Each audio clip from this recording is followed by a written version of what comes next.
আসসালামু আলাইকুম, আমি সাগর ফার্মে মেয়ার সাগর 10। আর আজকে আছে আমাদের অ্যাডোবি ইলাস্ট্রেটর CS6 এর পার্ট 2। আমরা অ্যাডোবি ইলাস্ট্রেটরে যে ধারাবাহিক টিউটোরিয়ালটা ওপেন করেছিলাম সেটি আজকে পার্ট 2। আপনারা যদি প্রথম পার্টটি মিস করে থাকেন ডেসক্রিপশন বক্সে লিংক দেওয়া আছে, সেখানে কি আপনারা দেখে নিতে পারেন। তো আজকে আমরা পার্ট 2 নিয়ে কথা বলবো। তো এই পার্ট 2 এ থাকবে কিছু বেসিক টুলস, মোট 4টি টুলস থাকবে। 1 নম্বরে সিলেকশন টুল, 2 নম্বরে ডাইরেক্ট সিলেকশন টুলস, 3 নম্বরে ম্যাজিক কন্ট্রোল এবং 4 নম্বরে লেসো টুল। আমরা এই 4টি টুলস নিয়ে আজকে কথা বলবো। 4টি টুলস যত প্রকার কাজ আছে আমরা সবগুলো দেখার চেষ্টা করব। তো চলুন শুরু করি। এট ফার্স্ট আপনারা অ্যাডোবি ইলাস্ট্রেটর ওপেন করবেন। আপনি যে কোনো ভার্সন ইউজ করতে পারেন। তো আমরা ওপেন করলাম মনে করুন অ্যাডোবি ইলাস্ট্রেটর। তো এরপর আমরা দেখব যে এখানে সিলেকশন টুলস এর কাজটা দেখব। তো আপনি যদি টুলস নাম না জানেন তাহলে আপনি যেটা করবেন টুলস এর উপরে মাউসের আইকন রাখবেন, তাহলেই হবে, নাম প্রদর্শন করবে। তো আপনি যে কোনো টুলস এর নাম জানার জন্য জাস্ট আপনি টুলস এর উপর মাউসের আইকনটি রাখবেন, তাহলে নাম প্রদর্শন করবে। এখান থেকে সিলেকশন টুল এর শর্টকাট কি হচ্ছে ভি। তো আপনি যে কোনো টুলস এর উপর না যদি নাম জানতে চান তাহলে এখানে জাস্ট টুলস এর উপর আইকনটি রাখলে এখানে নাম দেখে পাবেন ব্র্যাকেটে। এখানে যে শর্টকাট কি সেটা থেকে আপনি যদি কিবোর্ডের মনে করুন যে ভি প্রেস করলেন তাহলে এই সিলেকশন টুলসটি সিলেক্ট হবে, আর এ প্রেস করলে এখানে দেখুন ডাইরেক্ট সিলেকশন টুলসটি সিলেক্ট হবে। তো আমি সিলেকশন টুলস নিয়ে কথা বলবো। তো এখানে দেখুন আপনি মনে করেন যে সিলেকশন টুলস দিয়ে আপনি এটা সিলেক্ট টেক্সট, যে কোনো টেক্সট সিলেক্ট করতে পারেন বা যে কোনো ধরনের ডিজাইন আপনি সিলেক্ট করতে পারেন। মনে করুন এই টেক্সটের আপনি জাস্ট একটা ক্লিক করলে সম্পূর্ণটা সিলেক্ট হয়েছে। তারপর আপনি ফন্ট চেঞ্জ করতে চাইলে এখানে জাস্ট আপনি এখান থেকে ফন্ট এই টুলসটির মাধ্যমে আপনি চেঞ্জ করে দিতে পারেন। এখানে দেখুন মাউসের কার্সরটি ঘোরালে এটা ফন্টটি কিন্তু চেঞ্জ হয়ে যাচ্ছে। তো এইভাবে আপনি আপনার ফন্টের সাইজও এখান থেকে ছোট বড় করে নিতে পারেন। এখানে মনে করেন যে সাইজটা আছে এখান থেকে মনে করুন যে 72 করে দিলেন, অথবা আপনি এখানে লিখে দিলেন, অথবা এটা জাস্ট টেনে ড্র্যাগ করে আপনি বড় করতে চাইলেও বড় করতে পারেন, এভাবে চেঞ্জ করতে পারেন। এটাকে আছে বোল্ডে আছে, যদি আপনি চান যে অন্যরকম করে দিতে সেটা আপনি এখান থেকে করে দিতে পারবেন। এখান থেকে সবগুলো কাজ আপনি এখান থেকে করতে পারবেন। জাস্ট টেক্সট দিয়ে আপনাদেরকে আমি দেখাচ্ছি। তো টেক্সট বাদে আপনি অন্য কোনো ভাবে করতে পারেন। রেগুলার আমি সিলেক্ট করে দিলাম, মনে করুন যে রেগুলার করে দিলাম। তো এইভাবে আপনি যে কোনো কাজ আপনি যে কোনো ডিজাইনও আপনি সিলেক্ট করতে পারেন। মনে করেন এটা একটা ডিজাইন, তো ডিজাইনে মনে করেন যে আমি এটা শুধুমাত্র সিলেক্ট করে এটাকে ছোট বড় করতে চাচ্ছেন, তো আপনি ছোট বড় ভাবে আপনি করতে পারেন। এখান থেকে দেখুন ছোট বড় বা ডিরেক্টলি সিলেক্ট করতে যে কোনো ভাবে আপনি যেভাবে পারেন যেভাবে খুশি আপনি সেভাবে ওই কাজগুলো এই direct selection selection tools direct selection এটা ডাইরেক্ট সিলেকশনের কাজ আমি দেখাচ্ছি। তো এই সিলেকশন টুলস এর মাধ্যমে আপনি এইভাবে কাজগুলো আপনি করতে পারেন। এভাবে সিলেক্ট করে করে আপনি মনে করেন যে সিলেক্ট করে এইভাবে সাইজ ছোট বড় যে কোনো ডিজাইন আমি টেক্সট দিয়ে জাস্ট আপনাদেরকে দেখাচ্ছি। যে কোনো ডিজাইনের আপনি চাইলে যদি সাইজ ছোট বড় করতে চান সেটা পারবেন। কালার চেঞ্জ করতে চান, মনে করেন কালার চেঞ্জ করতে চান, এখান থেকে জাস্ট এখানে ডাবল ক্লিক করে এখান থেকে মনে করেন যে আমি এটা কালারটা এমন করতে চাচ্ছি, এখন কালারটা চেঞ্জ হয়ে গেল। এইভাবে আপনি কালারও চেঞ্জ করতে পারবেন। যে কোনো কাজ আপনি এই সিলেকশন টুলস এর মাধ্যমে করতে পারবেন। মূলত এই সিলেকশন টুলস দিয়ে যদি আপনি সিলেক্ট না করেন যে কোনো কাজ আবার হবেও না। পরবর্তীতে আমরা দেখাবো সেগুলো নিয়ে। তো এরপরে আমরা দেখেছি যে ম্যাজিক কন্ট্রোলের কাজ। তো ম্যাজিক কন্ট্রোলের কাজটা আমরা দেখবো। তো ম্যাজিক কন্ট্রোলের কাজ হচ্ছে মনে করেন একটা ডিজাইন, এই ডিজাইনের ভিতরে আপনি চাচ্ছেন যে অনেকগুলো কালার আছে, এর ভিতরে আপনি চাচ্ছেন একই রকম যে কালারগুলো আছে সেই কালারগুলো পরিবর্তন করে দেবেন। মনে করেন একটা বৃহৎ ডিজাইন, আপনি যে কোনো ডিজাইন করলেন, করার পর যে কালারটা চেঞ্জ করতে চাচ্ছেন বা যে কোনো কিছু এডিট করতে চাচ্ছেন, তো তার জন্য একই রকম কালার যেটা আছে সেটা জাস্ট এটা সিলেক্ট করে ম্যাজিক কন্ট্রোল সিলেক্ট করে জাস্ট এখান থেকে ক্লিক করে এই ডিজাইনটির ভিতরে যতগুলো এরকম কালার আছে সবগুলো এখানে দেখুন সিলেক্ট করে নিল। এখানে দুইটা এরকম ভাবে সিলেক্ট করে নিল। আবারও মনে করেন যে এখান থেকে যদি আপনি চান এই কালারটি সিলেক্ট করতে, মানে যে একই রকম যে কয়টা কালার আছে সেগুলো এখানে ডিরেক্ট এখানে সিলেক্ট করে নিই ম্যাজিক কন্ট্রোলে। আমরা ফটোশপের কাজ যারা জানি তারা অবশ্যই জানি ম্যাজিক কন্ট্রোলের কাজ। তো এরকমই কাজ হবে ম্যাজিক কন্ট্রোল দিয়ে, এরকমই প্রায় কাজ। মানে ওখানে ফটো টোটোর কাজ হয় আর এখানে জাস্ট ডিজাইন বা ভেক্টরের কাজ অ্যাকচুয়ালি। তো আপনি মনে করেন যে কোনো কিছু অর্থাৎ আপনি একই কালার যদি সিলেক্ট করেছেন তাহলে পারবেন। মনে করেন যেখান থেকে এই কালারটা আমি সিলেক্ট করলাম করে যে চাইছেন যে কালারগুলো চেঞ্জ করে দিতে, মনে করেন যে এখান থেকে আমি কালারটা এমন করে দিলাম, দেখুন কালারটি কিন্তু চেঞ্জ হয়ে গেছে। তো এভাবে আপনি কালারগুলো চেঞ্জ করে দিতে পারবেন। এটা সাইজ ছোট বড় করতে চাইলেও আপনি করতে পারবেন, সমস্যা নেই। সাইজ ছোট বড় করার জন্য আবারও কিন্তু সিলেকশন টুলের সাহায্য নিতে হবে। আবার যে তাকে বলেছিলাম এখন দেখাচ্ছি, মনে করেন যেভাবে আপনি সাইজটা বড় করে দেবেন। যদি সিলেকশন টুলস না সিলেক্ট করেন তাহলে কিন্তু সাইজ ছোট বড় এখান থেকে করতে পারবেন না। তো এইভাবে করতে পারার জন্য জাস্ট আপনি এই কাজগুলো এভাবে আপনি করবেন।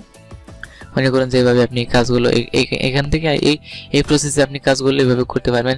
ডিজাইনে কালার চেঞ্জ করা বা অন্য যা খুশি তাই করে আপনি এখান থেকেই করে নিতে পারবেন। মনে করেন যে আমি এটার কালার চেঞ্জ করে এখান থেকে আমি ব্লু করে দিলাম, কালারটি কিন্তু চেঞ্জ হয়ে গেছে। তো এরকম ভাবে আপনি কাজগুলো করবেন। আরো অনেক কাজ আছে, তো সেগুলো আমরা ধারাবাহিকভাবে কাজের ক্ষেত্রে দেখব। আমরা এখন বেসিক কাজগুলো দেখছি মূলত। তো এখন আমরা দেখি যে ডাইরেক্ট সিলেকশন টুলস এর কাজটা কি।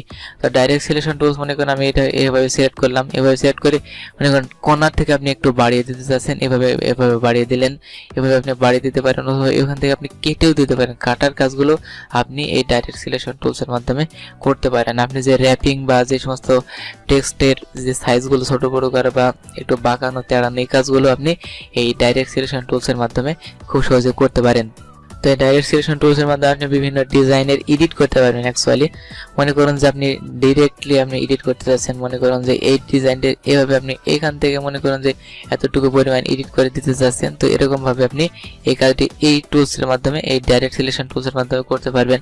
মনে করুন যে কোনো ডিজাইনের ইন্ডিভিজুয়ালি কোনো কিছু এডিট করা বা ডাইরেক্টলি এডিট করার জন্য এই ডাইরেক্ট সিলেকশন টুলস, মনে করুন যে একটা ডাইরেক্ট আপনি দুটি সিলেক্ট করে যদি আপনি ড্র্যাগ করতে চান তাহলে হবে না, যে কোনো একটি ড্র্যাগ হবে। মনে করুন সবগুলো সিলেক্ট করলেন, সবগুলো ভাবে আপনি সিলেক্ট করলাম, মনে করুন যে করে আমি যেটাকে টানবো সেটা জাস্ট ডাইরেক্টলি সেটাই মানে স্ট্রাগলিং হবে, মানে স্ক্রলিং হবে আর কি।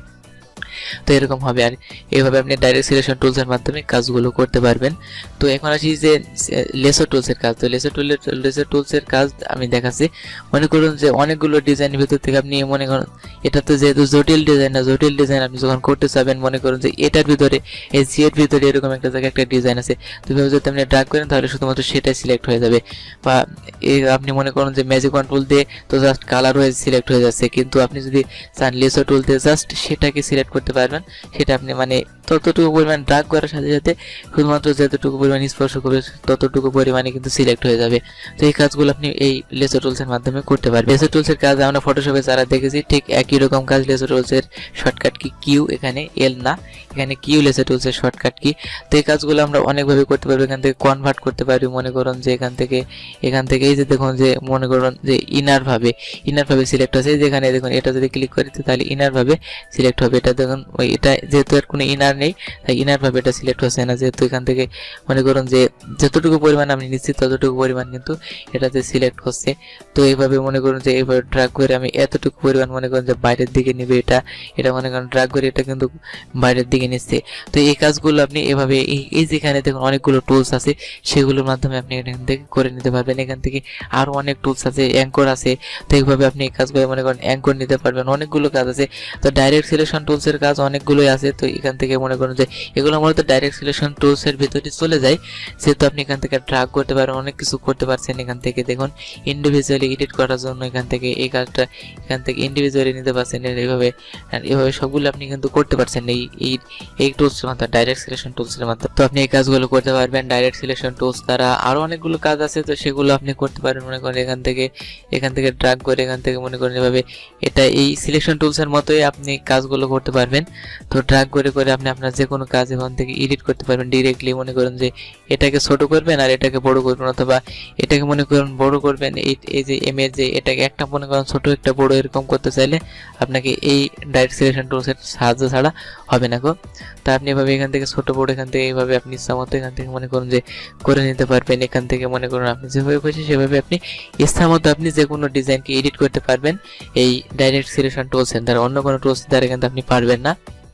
তো এরকম ভাবে আপনি সেম কাজগুলো করতে পারবেন, এই অন্য কোনো টুলস দিয়ে কিন্তু আপনি করতে পারবেন না এই অ্যাডোবি ইলাস্ট্রেটর সিএসএস। তো আজকে আমরা মূলত 4টি টুলসের কাজ কমপ্লিট করে দিলাম। এক নম্বরে সিলেকশন টুলস, এর মাধ্যমে সমস্ত সিলেকশনের কাজ করা হয় বা অন্যান্য কাজগুলো করা হয়। ডিরেক্ট সিলেকশন টুলস, তারপর আছে ম্যাজিক কন্ট্রোলের মাধ্যমে শুধুমাত্র একই কালারের যে সমস্ত একই ডিজাইনের ভিতর যদি অনেকগুলো কালার থাকে তার ভিতরে একই কালার বেছে নেওয়ার জন্য ম্যাজিক কন্ট্রোল। আর একটা হচ্ছে লেসো টুলসের মাধ্যমে এখান থেকে আপনি সেম জিনিসটা এই লেসো টুলসের মাধ্যমে ইন্ডিভিজুয়ালি কাজগুলো করতে পারবেন। এই ম্যাজিক কন্ট্রোলসের মধ্যে মনে করেন এটাকে সিলেক্ট করতে চাচ্ছেন, জাস্ট এটা সিলেক্ট হয়ে যাবে এখান থেকে। তো এরকম ভাবে এই কাজগুলো আপনি করতে পারেন। এখান থেকে যদি আপনি ইনার ভাবে সিলেকশন করতে চান, মনে করেন যে ইনপুট ভাবে মনে করেন যেভাবে আপনি শুধুমাত্র ভিতরের দিকে সিলেক্ট করতে চান তাহলে লেসো টুলসের সাহায্য নিতে হবে।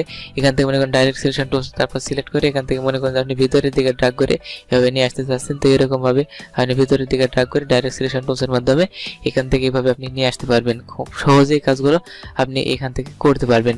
তো এরকম কাজগুলো আপনি এইভাবে করে নিতে পারবেন খুব সহজেই।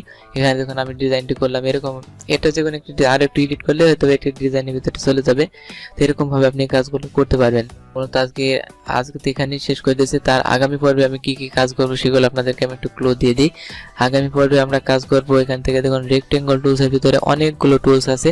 আমি এই টুলস নিয়ে কথা বলবো, আর একটা হচ্ছে লাইন টুলস, এই দুটো নিয়ে কথা বলবো আগামীতে। তো ভিডিওটি ভালো লাগলে অবশ্যই একটি লাইক দেবেন, কমেন্টস করে জানাবেন। আর আপনি কোন টপিকসে ভিডিও পেতে চান অবশ্যই ভিডিওর নিচে কমেন্ট করে জানাতে ভুলবেন না। আপনার যদি ভিডিওটি এতটুকু পরিমাণ ভালো লেগে থাকে অবশ্যই একটা লাইক দেবেন, কমেন্টস করে জানাবেন। কারণ আপনি যদি একটা লাইক দেন আর কমেন্টস করে জানান, ভিডিও যদি খারাপ হয় তাহলে আপনি খারাপ লিখবেন কমেন্ট বক্সে, আর ভালো হলে ভালো লিখবেন। কারণ আপনার ওই কমেন্টে আমাকে ভিডিও তৈরি করতে উৎসাহিত করে। আপনি যদি রেগুলার বেসিসে আপনি যদি ভিডিওর নিচে কমেন্ট করেন তাহলে আমি বুঝতে পারবো আপনি আমাকে সাড়া দিচ্ছেন। আর যদি সাড়া না দেন তাহলে কিন্তু আমি ভিডিও রেগুলার বেসিসে দেবো না। কারণ আপনি যদি কমেন্টস করে জানান যে হ্যাঁ ভাই ভিডিও ভালো আছে, আপনি কমেন্ট করছে, আমি লাইক দিচ্ছি, আমি সঠিকভাবে আপনি ভিডিও দিয়ে যান, কনসিস্টেন্সি বেস করে আমি নিয়মিত ভিডিও দেবো। আপনি যদি কোনো কমেন্ট লাইক না করেন তাহলে কিন্তু আমি নিয়মিত বেসিসে ভিডিও দেবো না। তাই আপনি অবশ্যই লাইক কমেন্ট এবং শেয়ার করবেন ভিডিওটি, আর অবশ্যই আমার চ্যানেলে সাবস্ক্রাইব করে আমার সাথে কানেক্টেড থাকার চেষ্টা করবেন। আজকে পর্যন্ত, আগামীতে দেখা আপনাদের সাথে।